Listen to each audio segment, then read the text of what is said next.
in almost every single game. No strangers to that. Tayson, though, is definitely a stranger to being contested off spawn. And already we're seeing the pandemonium taking place here. Chapix is the only one up against Xrees, and they're taking shots from a distance. Both players not really working with much, literally down to no builds. But Chapix will win this one out.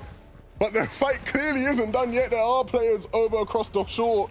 Malibu and Stash taking shots. You can't get excited yet. Looks like a comeback did happen there, but all over the map, the action is beginning. Force Shizzo here. Nice knock onto Flixie, but with a 1 versus 1, Shizzo coming on top as well. You can see the excitement. This is game number 1, and we're just getting started. And his excitement is not misplaced at all. You want to start off the weekend hot. You want to start off with a win off spawn. And to do this for Shizo and Force, a team that initially was going to be contesting at the Joneses, they decided that they didn't want to take that fight. They wanted to move on over across the map instead. And yeah, of course, the vote will be very fruitful for them in terms of getting their HP back up. You can see they're not quite up to scratch when it comes to shields. And even though Trippin is a solo, you don't want to mess around with him. He can pack a punch himself. Deals big amounts of damage if you give him the chance to. Over towards Reality Falls, though. Fights taking place all over the map, Takara, in this first game. The action is never ending, it seems. And that's definitely been a theme for Vortex and Chris when it comes to their Reality Falls fights. These guys, they don't care who it is that lands here. They just want to fight and win. It's what you love to see, though. Two of the most aggressive duos on the map, Fakey Fremont, Chris and Vortex, going head-to-head in the Reality Falls. But what I like about this engagement is a bit of respect there maybe between two top teams, but that won't stop them from looking to take advantage like you saw there on your screen, where they will look to take shots, get some tags. It all goes a long way when trying to get ahead of Storm Surge. Ooh.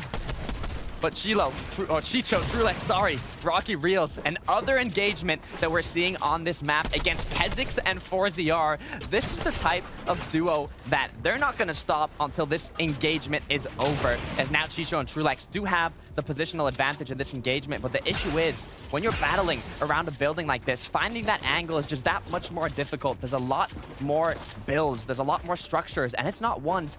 So many players out of Rocky Reels, all chapter long, but when the Frenchies come knocking, I don't think they have an answer right now. The only answer will be to go back to the lobby and think about where things went wrong, because Chicho and Trulex will go down in game 1. Knock, knock, who's there? It's 4ZR Kezix. Looks like they're at the disadvantage, but be careful of third party. Pink and Nos coming in now. This is incredibly dangerous for Kezix and 4ZR. They were feeling so happy, but for just a millisecond, as now Pink and Nos, the good news is they don't know how that engagement ended. They don't know if they have a lot of shields, if they're cracked, if they're ready or not to take an engagement, and Pink and Nos don't want to take this risk. And of course, a big thank you to Miniman. We're going to have him dropping us some hot updates all across the next 12 games, thankfully. So where our eyes can't reach Takara, Mini will be able to bring us some information. They've picked up 2 eliminations. They've got a bit of loot. But Nebs and Marion, they're not too happy. They don't want to let that slide, as now their walls trying to be replaced. The builds, we have to be careful. 70 below with just 10 seconds left until Storm Surge becomes active. Nebs and Marine need to do damage quickly. Yeah, and these are two teams that very much have similar stories, been through similar things across this chapter. 4 players who very much are talented enough to thrive in FNCS final type lobbies, but 4 players that haven't been able to touch every single one this chapter for different reasons, albeit, but it was a great job starting off that engagement with Nebs and Marine, getting the initial tags, but will they be able to keep it up? We'll look over at what Kiro and Jurdy had to say in the zone here with a quick edit, blocking a shot from 4ZR and getting both the eliminations. Jurdy, you're crazy. Yeah, we saw 4ZR and Kezix. But there's a lot more comfortable of a position for them to be in. And if they can even snag on Thomas, that would be great. He's not going to make it easy for them. You can see building up, but they are ready and waiting. Michael hits a big, big shot there. And they will connect with both Danes. Astro, the one with the finishing blow. Oh dear, Janice, what's happening here? The deal now. Down to 1 HP. Just one more shot. The deal is still up. His duo partner Janice on the ground, but just one shot away. The deal, Janice go down. Vico Jackson capitalizing, picking up the loot, but you have to be careful. The shots continue, as now they might have gotten a bit of tranquility here, as I don't see any shots coming from afar. But what just happened? That was so quick, Levin. That all went crazy. I'm not going to lie. We need a replay of that one, because I have no clue what just happened. Vico, literally, this is like finding a free llama. I know they're not in the competitive mode anymore, but literally just walks into a box of so much loot some German on German violence there to get back into the game, right? They were desperately trying to push their way into a box, and that's something we'll see so much over the course of the 12 games. Teams just desperately trying to deal any sort of damage they can to avoid Storm Surge. For Tayson and Chapix, though, 223 above, now with an elimination onto Astro. Feeling that much more confident. 3 elims on the board for this duo. Only 20 medium shots, but with the amount of materials, the shotgun, the SMG shots, once they get this rotate in, they can stay close range. They can look for that refresh they need as they continue getting a nice rotate on the side of the map. And here we have a replay of what exactly Mersash was able to do. Actually the one to deal the finishing blow onto T-Chips, which is so rough for them too. But again, exactly what they needed. And I say that, but they actually look like they were in a bit of trouble there for a second. They've made it to the late game now, officially. They got close there. They needed a bit of damage, but now we're here. Game number 1 in the 6th zone. First moving, gonna be pulling southeast on the map here. These players are already looking for the position they want, whether it be up above or whether it be ahead of the zone. Depends what loot they have, depends what they need. As now Vico and Jackson up above, getting incredible tags on the players rotating in. This is an amazing position to start it off. This is actually such a prime position for them. And completely the opposite, you'd say, for Anderlecht and Snazy stuck down below. But they've done a great job to try and sneak their way past, and only Snazy was able to make his way on through. And Tayson actually will be the one that takes the return shot and actually fall as well.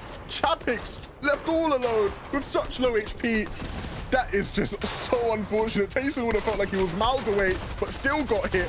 And Chapix now trying to return the favor, but isn't going to be able to connect with any sort of finishing blow. Snazy's still going to look to run his way on in, and giving Flois some problems now. Snazy as a solo, Chapix as a solo, and now Snazy getting into the box. Great connection. Knock, knock, who's there? Jerky going down as Snazy continues his rotate. 31 builds to work with. Does not have a lot of shields either, as Vico and Jackson continue to dominate the high ground, but for Hellfire, he gets that refresh he needs. He recuperates those materials, but now it's about clutching up the placements as a solo. Snazy is feeling it clearly, but can he continue to keep his team in the game all alone? With the likes of Queasy and Veno lurking about, that's going to become increasingly harder as the zone gets closer and smaller. Seti and Cammy still have a stake in this game, and they certainly are a team to watch out for. You're already seeing them being conservative, making sure they are aware of everything, but they need to be aware of the team on their layer, and Seti deciding to drop down, doesn't want smoke with anybody above him. Picking the correct layer. Seti, Cammy are going to continue as we switch over to ADN. Hardfind trying to pop the med kit. Makes for his full health here, but for Joe and the Andy, they're ahead of the zone. They're looking around, scouting the situation, seeing if there's an opening. But Vico and Jackson, we saw them still up above. Not sure how much they have connected down below. They have to be careful, but for Hardfind, ADN, they're still going strong. Hardfind and ADN have snuck their way into this endgame and are looking to try and make some waves. Cammy and Seti trying to find any sort of opening, because they are running thin themselves down to just wood, and that's not where you want to be. But for the same, it's Queasy and Veno, and they need Veno to hit a big shot, or maybe Queasy to do it himself, and he will. Seti will be the one that gets snuffed out, and they're hunting for Cammy as well, and he is so attainable. Such low HP for Cammy. Will he be able to handle if Queasy and Veno come knocking? I don't know. Joe and Ziandi still also in this game, and they're looking to try to find any solos. The hunt continues, but one of the solos they're looking for, Hellfire, he's down below, he's hiding, he's trying to find the correct route to not get found by one of these hungry duos that want to feast. But for Cammy, he's the one that picks him up. Hellfire gone down, now Cammy continuing his rotate. A solo clutch for Cammy in game 1 would be spectacular, but he doesn't have much to work with. Joe and Ziandi are also trying to find more to work with as they move around the zone. Krusty and Paco, they've managed to shuffle their way all around these players without even being seen, it seems. And for Queasy and Veno, they want to see somebody, because they need that shot, they need the materials, and that's exactly what they will get. Cammy eventually will fall, and so for them, it's about doing more of the same. Krusty left as a solo, the med miss will keep him in, but for not much longer, it will run out, and he now has to sprint his way into zone. Oh, but will he make it? One more tick goes down. Wexler now, another solo playing it out. There's still so many duos. ADN, sorry, as Belusi now goes in with the harpoon. 150 takes him down. It was Veno, now Queasy left alone. He has to be careful here. From all that confidence down to both players getting eliminated. Belusi, hi Joe, what are you doing? But Lucy and Hydro are hitting the biggest shots of their lives right now. For Rico and Jackson, they've literally been up on height with no issues whatsoever. And this might be the perfect timing for them because the team down below is taking a fight. And that will be Joe and Ziandi. They've taken down Hydro and they're looking to snuff out Belusi. He will fall as well. And so now the final 2v2 in game 1. Jackson and Vico, they've held the high ground from first moving, but now they have to close it out. Joe and Ziandi down below, they have 9 eliminations, looking to turn it into double digits. They have to be careful, though. It's all about hitting that crucial shot. The zone pulling downwards, the change in elevation. This gives Jackson and Vico even more of an advantage, but if Joe and Ziandi can connect the shots they need to, they'll be able to take it home. The zone is pulling down the hill, and who exactly would that favor? You would think it's Joe and Ziandi, but right now Vico's hitting some big shots, and he'll continue to do that as well. Jackson's actually been the one to take down Ziandi, and so Vico and Jackson will take game 1. The zone pulled down the hill, and they were ready, and they connected. Tonally, completely different game we are watching right now. Here's a look at our settings. So once again, this is just game number 1. Remember, we have 12 total, 6 today, 6 tomorrow to